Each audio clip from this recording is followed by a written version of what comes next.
All right, Towers of Doom, and you can see the team that picked that Battleground was indeed CE. It is one of their favorite Battlegrounds to play on, definitely a home turf for them. However, sometimes during the regular season, this actually kind of backfired. They oftentimes weren't able to close out games on this Battleground. So let's see what they have prepared this time around. It's a good one for rotations. As such, an early prioritization onto Tyrande wouldn't really surprise me. This time around, though, it is KT once again with that first pick. So maybe they're going to now go for either of the top tier supports right now, Deku Kane or Tyrande. And maybe we're going to see one of those heroes banned for CE, or none of them after all, because you can always be like, we're not going to ban any of those two top tier supports, because if the enemy team picks one, we're just going to pick the other.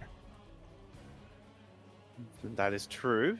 For now, though, there's still a Genji to ban if we're going through the classic, classic bans. And who's going to be the one to do it? Will KT do it, or will they try and force CE to do it? They ban the Deckard Kane. All right, looks like maybe they want the Tyrande this time. Yeah, and that is basically the mind game that KT is playing right now. They're like, okay, we got first pick, we banned the Deckard Kane. Can we bait out that Tyrande ban for you?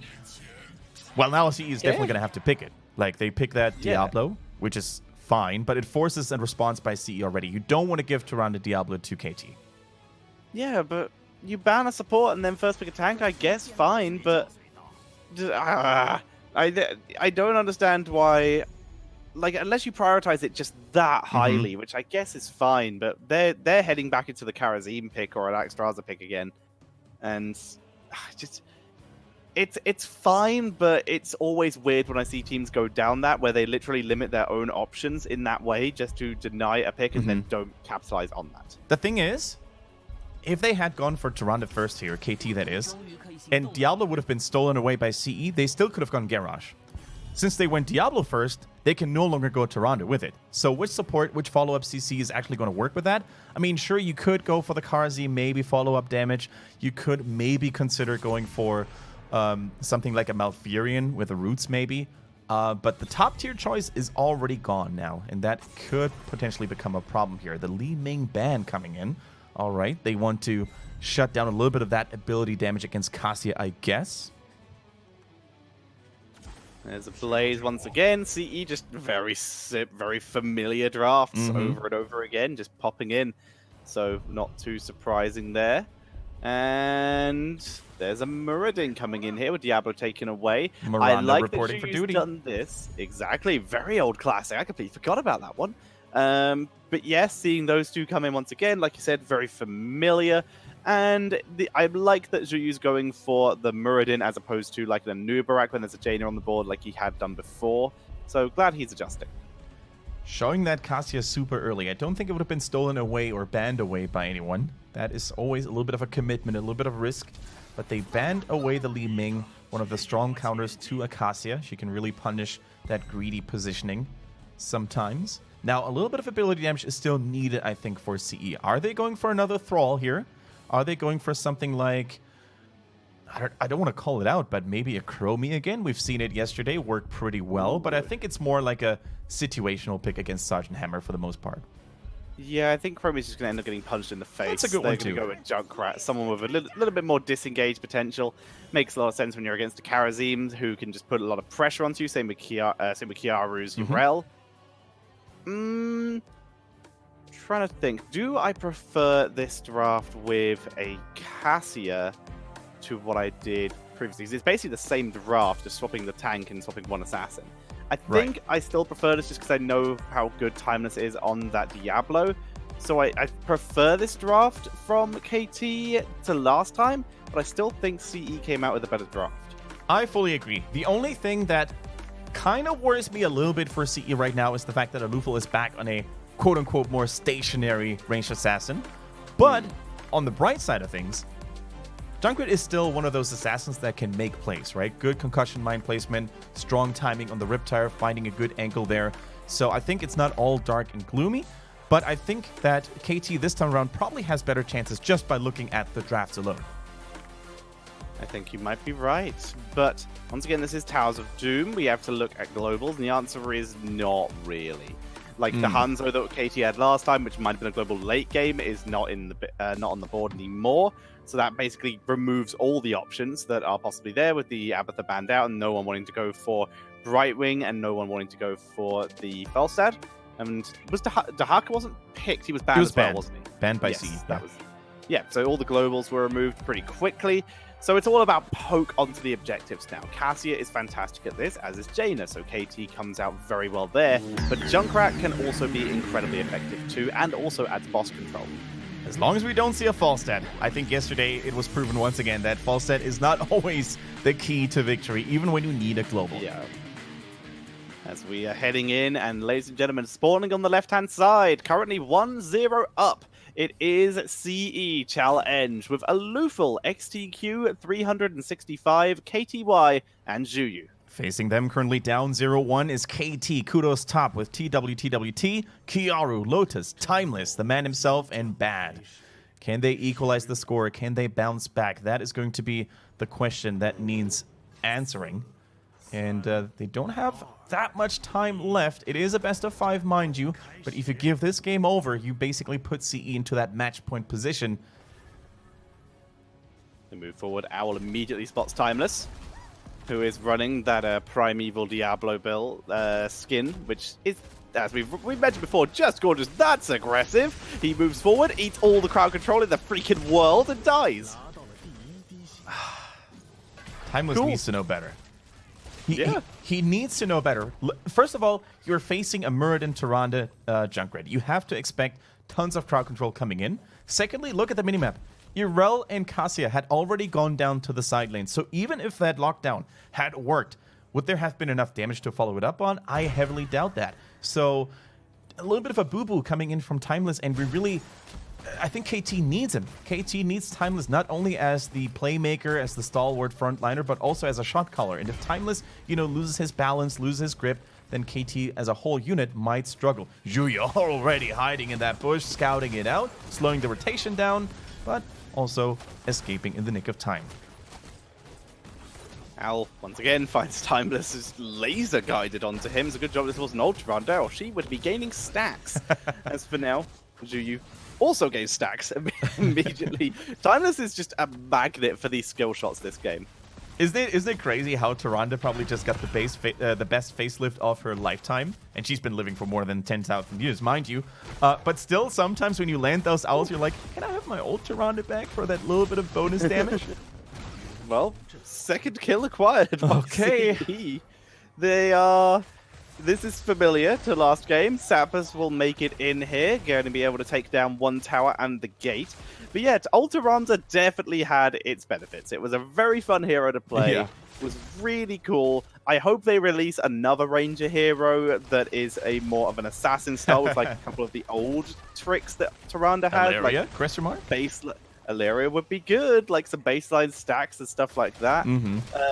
Yeah, I dig that. Just this Tyrande's a full support now, so take all the stuff that made the old one more of an assassin almost and give it to someone else. It's the joy of reworks. Definitely wouldn't mind that, Tetcher. Now, look at KT. What can they do now after, losing the momentum in this game already quite a little bit here? Bad, trying his best to not get hit by those zappers. He's trying to get that mercenary camp and teleport back to base. Immediately got interrupted there by that last dying breath. But we'll be back for the altars, that's for sure. Bit of a bot by Kiaru, but that's going to allow KTY to get into position, dodging the auto attacks, and we'll be able to clean up the mercenary camp before any value is gained. Zhuyu looking for Timeless. This time Timeless dodges.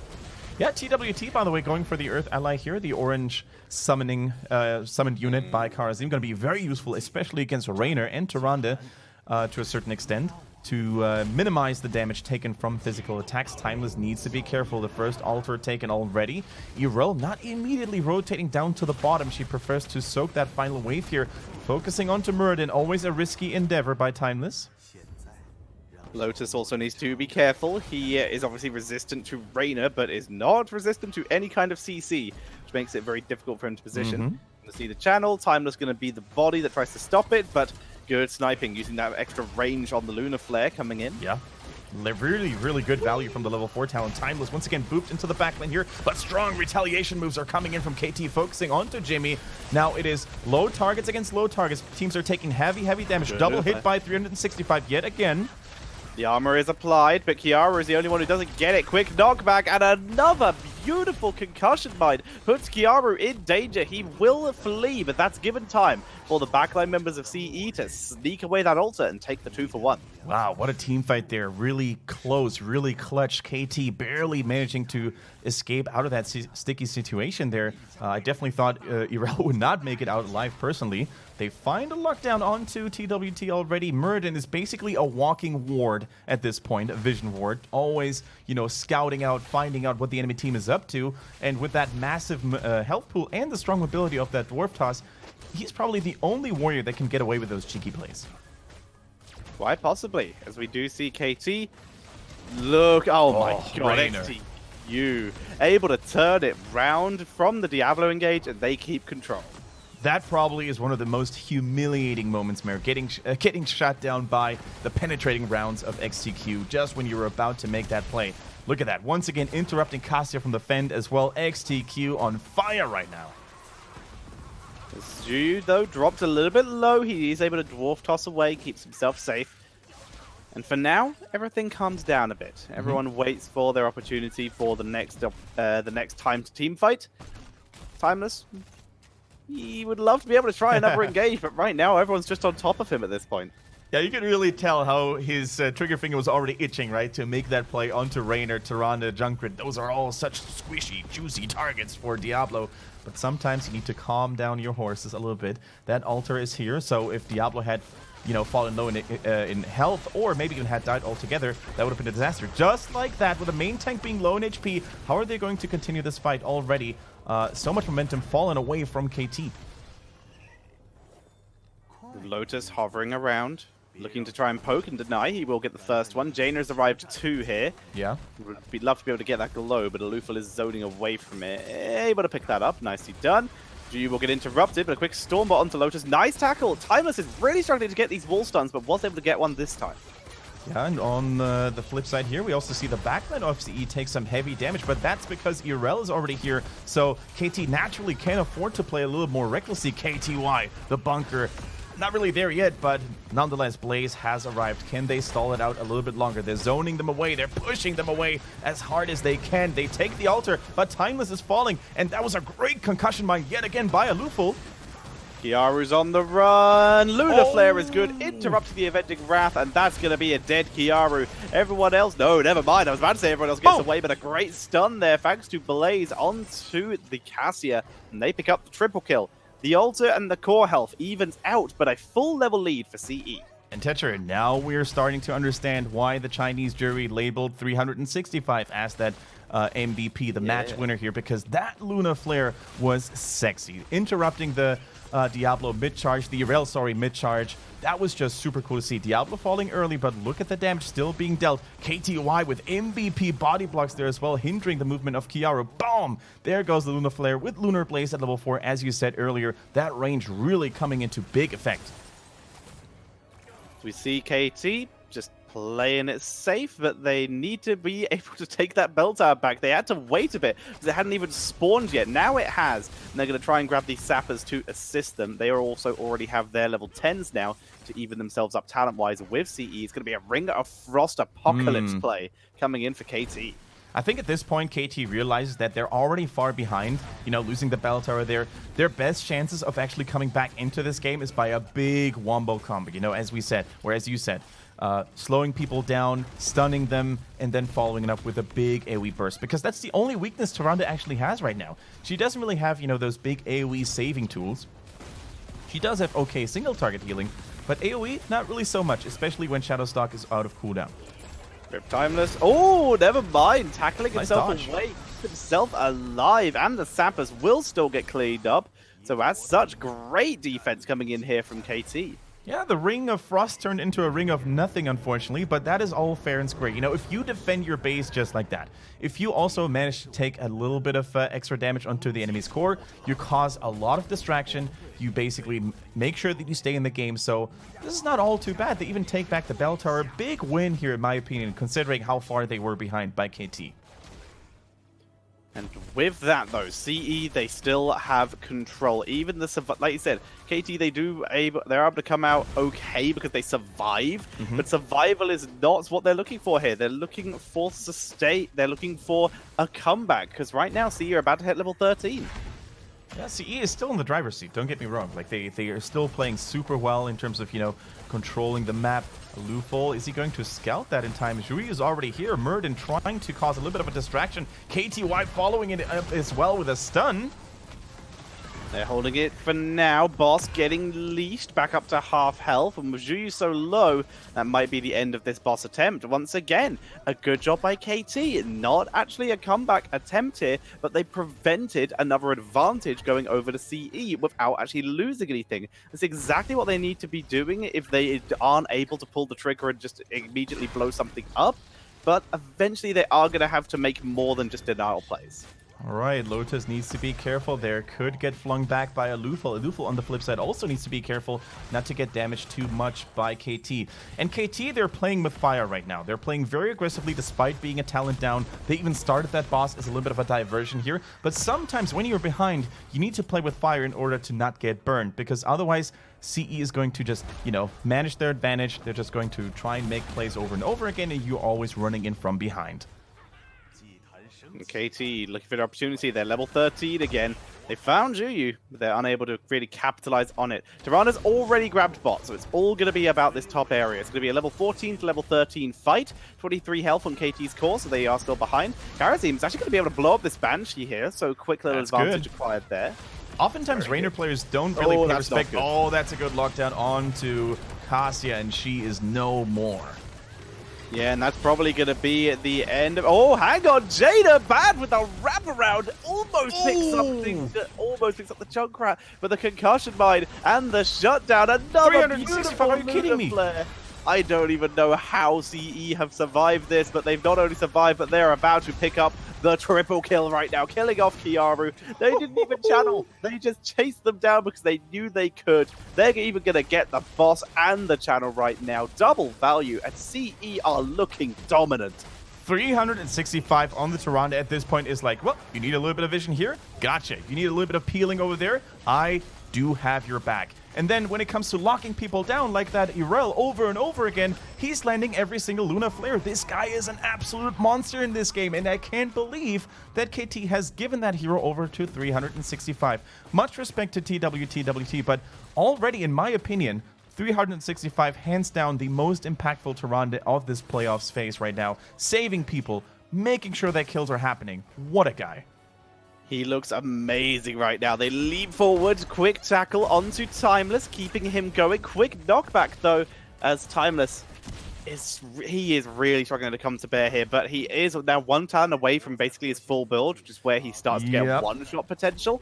And this is where they have the chance to make a comeback, but they need to not have their opponents at level 16 before that happens. Timeless dropping low once again, standing in the fire, seven-sided, being dropped. Timeless being dropped more as he goes down. Apoc as a dying breath style of play. Quick double stun from Blaze, and this is a massacre, Kendrick. This is an absolute bloodbath. Is Lotus going to make it out alive here? Cassia and her physical armor, they're keeping her alive right now. Makes it out barely. One more grenade by Junkrat, one more owl even from Tyrande would be the end of her. And without one of their main damage sources, what can KT really do? Timeless came back already, had full souls, I believe, but doesn't really have any more tools available to turn this around. And look at this, Tetcher. 16-14, a major lead for CE, and 3 altars are available. They don't have a bell tower advantage right now, so it's going to be 4 shots each, but still, who's going to stop them from taking them all? Right now, and it doesn't look like KT will be, as they are going to move. Urel's going to move up and at least try and get her side, but Blaze is so much He's so fast, quicker he will be there right now. Yeah. Yeah, I think he will be there.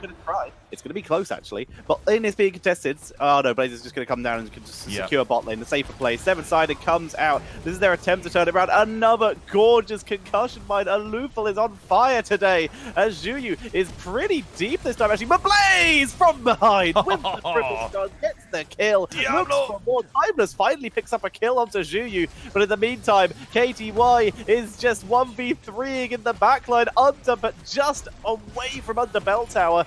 And with the Riptire coming in, they kill off the fountain to prevent any sustain, kill off the bell tower, and then they're going to be able to channel the altar.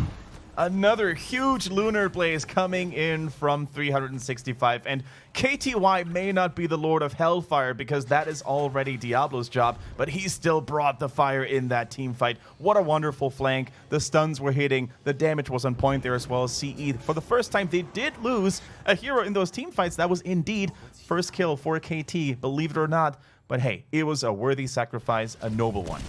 Yeah, 13-1 right now in favor of CE. They look great. But right now, this is... I don't know what KT can do to bring this back. They've got to get like a full team wipe. That's all they can do. That's the only way they're going to be able to bring themselves back into this game. It's pretty crazy. It's pretty crazy. They're already with their backs against the wall. 6 health is not really a whole lot. And if some of those mercenaries were to make it through, they would bring them down to 4, maybe 3 core HP there. And that would be a disaster because then boss could be game. The next altar could be game. It's going to be 1 altar to be exact. So still potentially not lights out. 7-sided coming through. With the Ring of Frost, but Timeless is still finished off by Blaze in that bunker. Zhuyu survives, even with that 25 armor reduction, as Lotus is doing everything he can to drop the damage. Look at all this. Ooh. That is a Muradin with armor reduction, and they're still able to turn it around, kill off the Cassia, stay alive, and goodbye, Yorel. Wow, the cleansing touch was good by Karazim, but even that was not enough to save Yorel, who was already in there. So, that's going to be a 5-shot barrage. I think CE should realize that if they take the middle, they have enough time. 3 heroes are still dead. If they siege up in the middle or maybe in the top lane, depending on which lane is, less healthy, they're going to win this game right here, right now. They need an additional bell tower, though. That is the big requirement they need to meet. They gotta get some, like you said, they need to be able to grab 1 bell tower. Junkrat is pushing top lane, trying to get it, but he's run out of minions. Looks like they're just gonna be happy to grab the altar and then just turn this Timeless, around. you can't die now. Timeless, your team is not here. They're not here. Cleansing touch. It's good. Cleansing. No, can't cleansing touch. You're 7-siding. And it's a good teleport, but oh my. Yep, just wait.